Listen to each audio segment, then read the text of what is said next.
എന്തായാലും ശ്രദ്ധേയമായ തെരഞ്ഞെടുപ്പ് പോലും നടക്കുന്ന ഇടമാണ് തൊടുപുഴ. തൊടുപുഴയുടെ രാഷ്ട്രീയവും തന്റെ രാഷ്ട്രീയ പ്രവേശനവും ഒക്കെയാണ് അപ്പു ജോൺ ജോസഫ് വ്യക്തമാക്കുന്നത്. മണ്ഡലത്തിൽ താൻ നടപ്പിലാക്കിയ വികസന പദ്ധതികൾ വോട്ടായി മാറുമെന്നാണ് പിറവത്തെ UDF സ്ഥാനാർത്ഥി അനൂപ് ജേക്കബിന്റെ വാദം. ഭരണകക്ഷി MLA-മാർക്ക് നൽകുന്ന ആനുകൂല്യങ്ങൾ പലപ്പോഴും പ്രതിപക്ഷ MLA-മാർക്ക് സർക്കാർ നൽകാറില്ല. ഈ പ്രതിസന്ധിക്കിടയിലും പിറവത്ത് മികച്ച പ്രവർത്തനങ്ങൾ നടത്താൻ കഴിഞ്ഞുവെന്നാണ് അദ്ദേഹത്തിന്റെ വാദം. പിറവത്ത് നാലാം ഊഴം തേടുന്ന UDF സ്ഥാനാർത്ഥി നമുക്കൊപ്പം അനൂപ് ജേക്കബ് ഉണ്ട്. മണ്ഡലത്തെ പ്രത്യേകിച്ച് പറഞ്ഞു പരിചയപ്പെടുത്തുക അല്ലെങ്കിൽ മറ്റൊന്നും ആമുഖങ്ങൾ ആവശ്യമില്ലാത്ത ഒരാൾ, എന്താണ് പ്രതീക്ഷിക്കുന്നത്? തീർച്ചയായിട്ടും UDF-ന് വലിയൊരു വിജയം പിറവത്തുണ്ടാവും. കഴിഞ്ഞ കാലങ്ങളിലുള്ളതുപോലെ മികവാർന്ന വിജയത്തിലേക്ക് നമുക്ക് അടുക്കാൻ സാധിക്കും. UDF വളരെ കൃത്യമായ ഒറ്റക്കെട്ടായുള്ള പ്രവർത്തനങ്ങൾ വഴിയാണ് നീങ്ങുന്നത്. അതുകൊണ്ട് തന്നെ നല്ലൊരു വിജയം തീർച്ചയായിട്ടും ഉണ്ടാകും. പിന്നെ UDF-ന് അനുകൂലമായ വലിയ തരംഗം കേരളത്തിലുണ്ട്. അത് പിറവത്തും പ്രതിഫലിക്കും. ഒരു രാഷ്ട്രീയ സാഹചര്യങ്ങൾക്കപ്പുറം ഒരു വികസനത്തിൻ്റെ കാഴ്ചപ്പാട് നോക്കിയാൽ പിറവം എത്ര ദൂരം മുന്നോട്ട് പോയിട്ടുണ്ട് അനുവിൻ്റെ ഒരു കാലത്ത്? ഒട്ടനവധി മേഖലകളിലേക്ക്, പ്രത്യേകിച്ച് റോഡ് വികസനം, ഇൻഫ്രാസ്ട്രക്ചർ ഡെവലപ്മെൻറ്റ്, പാലങ്ങൾ, റോഡുകൾ ഏറ്റവും കൂടുതൽ പ്രോമിനൻറ്റ്. നമുക്ക് ഈ നിയോജകമണ്ഡലത്തിലെ 12 തദ്ദേശ സ്ഥാപനങ്ങളുണ്ട്. എനിക്കൊരു കാര്യം അഭിമാനത്തോടെ പറയാൻ കഴിയും. 99% PWD റോഡുകൾ ദേശീയപാത നിലവാരത്തിൽ ഉയർത്താൻ കഴിഞ്ഞിട്ടുണ്ട്. ഗ്രാമീണ റോഡുകൾ പുനരുദ്ധരിച്ച് 80% റോഡുകൾ എനിക്ക് പുനരുദ്ധരിപ്പിക്കുവാൻ കഴിഞ്ഞിട്ടുണ്ട്. ജലജീവൻ മിഷൻ്റെ പദ്ധതികൾ ഉൾപ്പെടെ.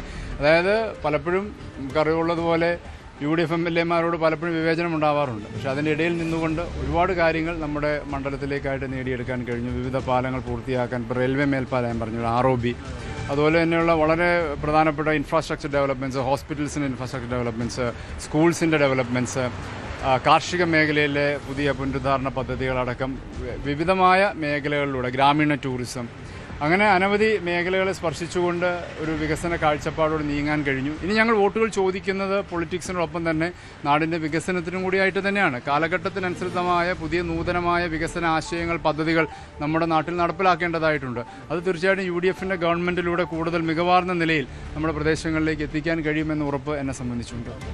കിഫ്ബി വഴി സഹായം ലഭ്യമാക്കുന്നില്ലെന്നാണ് സർക്കാർ പറയുന്നത്. അപ്പോൾ ഇതെല്ലാം സ്വാഭാവികമായും സർക്കാരിൻ്റെ ഒരു വികസന പദ്ധതികളുടെ ഭാഗമെന്ന രീതിയിൽ തന്നെയാണ്. ഇല്ല, ഇതിൻ്റെ അകത്ത് ഓരോ പ്രദേശത്തേക്ക് വികസന പദ്ധതികൾ നൽകുന്ന ആരുടെ ഔദാര്യമൊന്നുമല്ല, അത് ജനങ്ങളുടെ അവകാശമാണ്. ഈ നിയോജകമണ്ഡലത്തിലുള്ള പ്രദേശങ്ങളിലെ വികസനവും അതിപ്പോൾ ഏതൊക്കെ പ്രൊജക്റ്റ് ആവട്ടെ, അത് ഇന്ന പ്രൊജക്റ്റുകൾ ലഭ്യമാക്കുക എന്നുള്ള ഉത്തരവാദിത്വം ഗവൺമെൻറ്റിൻ്റെ MLA എന്നിൽ നമ്മൾ നിർദ്ദേശിക്കുമ്പോൾ പലപ്പോഴും സർക്കാർ അതിനോട് വിമുക്തത കാണിക്കാറുണ്ട്. ഇപ്പോൾ ഗ്രാമീണ റോഡ് പുനരുദ്ധാരണം, ഞാനൊരു ഉദാഹരണം പറയാം. UDF MLA-മാർക്ക് നൽകുന്ന 4.5 കോടി 5 കോടിക്കകത്ത് വരെ ഉള്ളൂ. അതേസമയത്ത് LDF-ൻ്റെ MLA-മാർ നിങ്ങൾ നോക്കിക്കോളൂ, 5 കോടി മുതൽ 10 കോടി വരെയാണ് അവർക്ക് കൊടുക്കുന്നത്. അങ്ങനെയുള്ള ഒരു വിവേചന സമീപനങ്ങൾ പലപ്പോഴും ഉണ്ട്. അപ്പോൾ UDF MLA-ക്ക് പൈസ കൊടുത്തു, പക്ഷേ തികയോ? അതില്ല.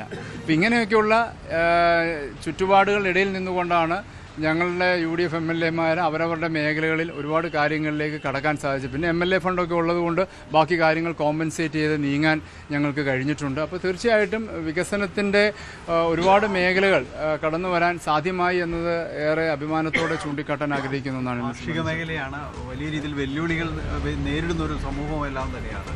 എങ്ങനെയാണ് അതിൻ്റെ ഒരു പ്രശ്നങ്ങൾ? ഇവിടെ നമുക്ക് വിവിധ നെൽകാർഷിക മേഖല വളരെ വ്യാപകമായിട്ടുള്ളൊരു പ്രദേശമാണിത്.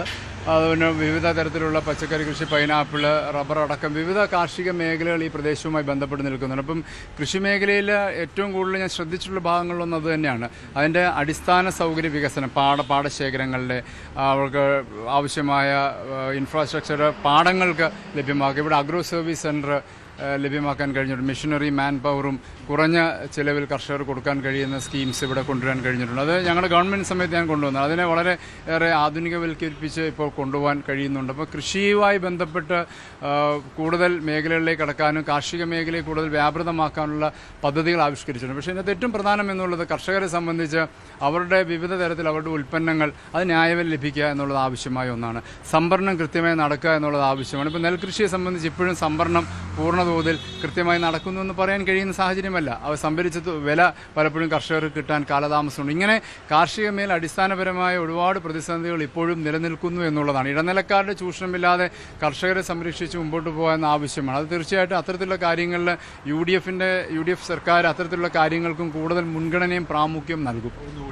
പൊതുവിൽ ഡീൽ ആരോപണങ്ങളെല്ലാം തന്നെ പറയുന്നൊരു കാലഘട്ടത്തിൽ ഇപ്പോൾ ഇവിടെ 2020 മത്സരിക്കുന്നു, NDA വരുന്നു. എങ്ങനെയാണ് ഇവരുടെ ഒരു കാണുന്നത്? അത് തീർച്ചയായിട്ടും അതിൻ്റെ അകത്ത് ഡീലുണ്ടോ എന്ന് ഏത് മനുഷ്യനും നോക്കി അറിയാമല്ലോ. ഇപ്പോൾ പല മണ്ഡലങ്ങളിലും BJP സീറ്റ് എടുക്കാതെ അത് 2020 കൊടുത്ത് അങ്ങനെയുള്ള ക്രമീകരണങ്ങൾ നോക്കി. ഇപ്പോൾ തൃപ്പൂണിത്തുറ മണ്ഡലം ഒരു വലിയ ഉദാഹരണമായി നിൽക്കുകയാണ്. അപ്പോൾ അതിനകത്ത് അവർക്ക് പ്രത്യേകമായ രാഷ്ട്രീയമോ പൊളിറ്റിക്സോ ഒന്നും ഈ 2020 സംബന്ധിച്ച് ഉണ്ടാവുന്നില്ല. അപ്പോൾ അത് ഈ പറഞ്ഞതുപോലെ പലതരത്തിലുള്ള ഒരു അന്തർധാര ഉണ്ട് എന്ന് ന്യായമായ നിലയിൽ സംശയിക്കേണ്ടതായിട്ടുണ്ട്. വിജയിച്ച് കയറിയാൽ UDF കയറിയാൽ ഒരു മന്ത്രിയെ പ്രതീക്ഷിക്കാവുന്നത് ഞാൻ പറഞ്ഞല്ലോ, ഇപ്പോൾ UDF സംബന്ധിച്ച് തെരഞ്ഞെടുപ്പാണ് മുന്നിലുള്ളത്.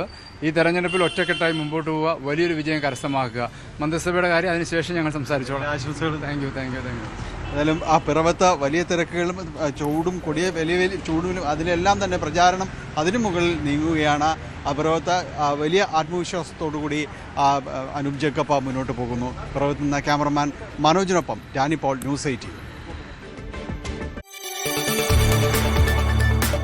കൂടുതൽ വാർത്തകൾക്ക് News 18 Keralam YouTube channel subscribe ചെയ്യുക.